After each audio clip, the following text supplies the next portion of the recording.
Le faux, on l'a partout. Et c'est à chacun, il appartient à chacun maintenant de faire preuve de discernement. Tu pries avant de choisir ton époux parce qu'il y a des faux chrétiens. Tu pries avant de choisir ton médecin parce qu'il y a des faux médecins. Pareil, pour choisir une église, tu pries. Pour choisir un pasteur, tu pries.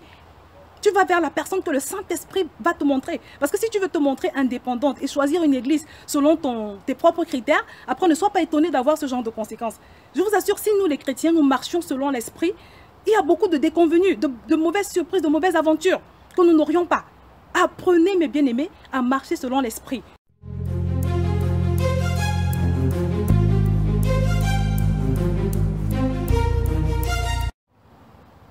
Bonjour, je voudrais rapidement répondre à la question d'un abonné.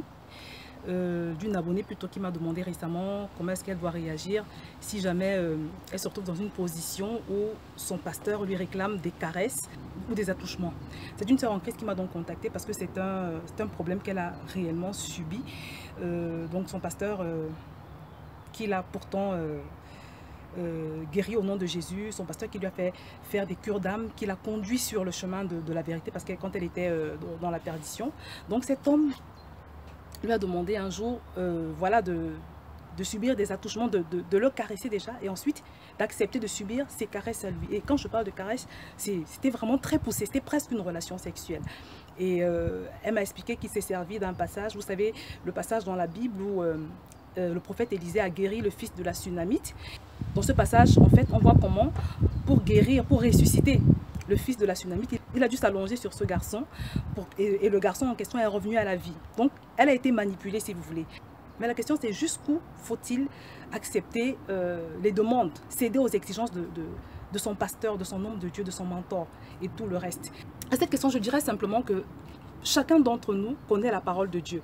Tu sais ce que la Bible dit, même si tu n'as jamais ouvert ta Bible, tu as la conscience du mal. Parce que même dans le monde, on sait qu'il ne faut pas mentir, il ne faut pas voler, il ne faut pas commettre d'adultère. Toutes ces choses sont condamnées par le monde. Donc le monde a la conscience du mal.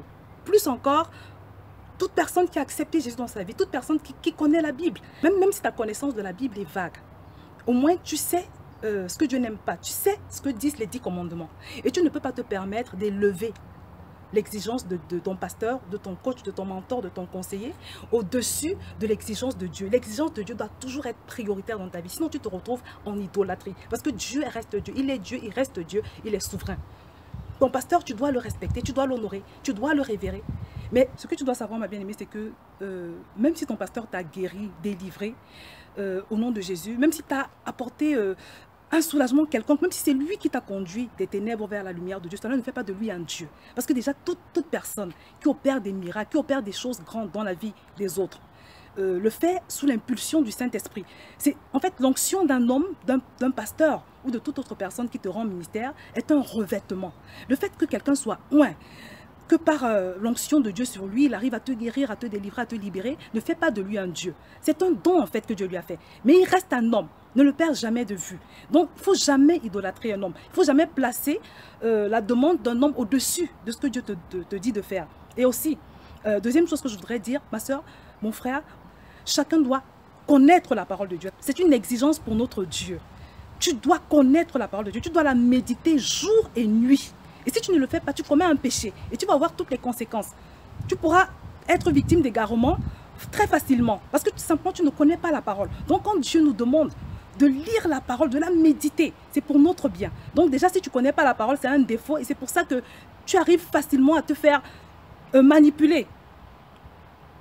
La deuxième chose, c'est que tu dois apprendre à marcher avec l'esprit. Dans le livre de Galates, on peut voir le Seigneur nous recommander d'être conduit par le Saint-Esprit. C'est-à-dire que c'est le Saint-Esprit qui doit te conduire. C'est le Saint-Esprit qui doit te conduire et pas un homme. Là également, si tu ne le fais pas, tu commets un péché. Donc voilà pour répondre à la question de cette bien-aimée. Il n'y a même pas de discussion là-dessus. Un pasteur n'a pas à te demander de voler par exemple. Du moment que tu sais que le vol est interdit par Dieu, ta réponse est ferme, elle est négative. Il ne peut pas te demander de mentir, il ne peut pas te demander de faire quelque chose que Dieu t'interdit. Parce que si tu fais, je le redis, si tu fais ce que ton pasteur te dit et que cette chose s'oppose à l'ordonnance de Dieu, tu commets un péché. Donc voilà ma réponse par rapport à cette question. Un pasteur n'est pas un Dieu, c'est un homme comme toi et moi. J'en profite également pour dire aux gens, si tu penses que Dieu t'a appelé au ministère, là je m'adresse à tous ceux qui servent Dieu et qui ont l'intention d'ouvrir une église, parce que les églises aujourd'hui, ça s'ouvre toutes les... Voilà, je crois que toutes les 5 minutes, il y a une église qui s'ouvre dans le monde. Si tu penses que Dieu t'a appelé au ministère, vraiment, si tu sens qu'il y a encore des faiblesses, comme l'impudicité par exemple, travaille d'abord là-dessus. C'est-à-dire, essaie d'abord de triompher de cette impudicité avant de vouloir diriger les gens. Parce que sinon, ces personnes que tu vas diriger vont devenir tes victimes. C'est-à-dire que tu vas les construire d'une main et tu vas les détruire de l'autre. Tu ne peux pas être pédophile, par exemple, même si tu donnes ta vie à Jésus aujourd'hui et que tu sais que tu n'as pas encore vaincu ta pédophilie et décider de diriger des enfants ou diriger une église. Ce n'est pas possible. Donc, sois conscient de tes faiblesses, soyons conscients de notre faiblesse et que l'humilité nous fasse reconnaître que comme nous avons encore ces faiblesses, nous devons d'abord aller devant le Seigneur et les traiter avant d'avoir la prétention de vouloir diriger les autres. Vraiment, c'est une question de notre propre salut. Parce que Dieu va nous rejeter. Il dit dans sa parole que ce n'est pas tous ceux qui disent Seigneur, Seigneur, qui seront sauvés et que beaucoup lui diront, n'avons-nous pas chassé les démons, n'avons-nous pas libéré les gens, mais il leur dira, je ne vous connais pas. Donc soyons conscients de ça. Pour ta propre sécurité, ici-bas et même pour ton éternité, il vaut mieux être honnête et reconnaître que comme j'ai cette faiblesse, je ne peux pas encore diriger les gens.